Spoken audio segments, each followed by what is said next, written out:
দেখো বন্ধুরা, এই বর্ষায় আমাদের উঠোনে জল জমে কী অবস্থা হয়েছে। এখানে ইট বিছিয়ে দিয়েছে বাবা, আর এইদিকে রাস্তার পাশটা এখনো চলছে। হ্যাঁ,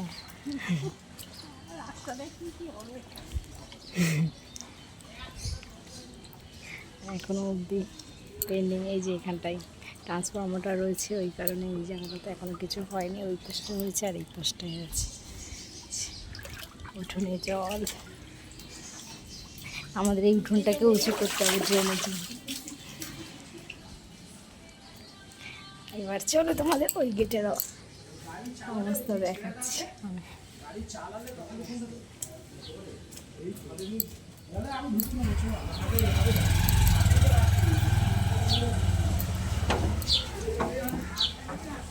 এই গেটের অবস্থা দেখো, ওই দিকেও পুরো জল জমে রয়েছে সারা রাস্তা, আর এই দিকটা তো জল জমে আছে। দাদা ভাই এখানটায় বাইকটা তুলে রেখেছে। টাটা।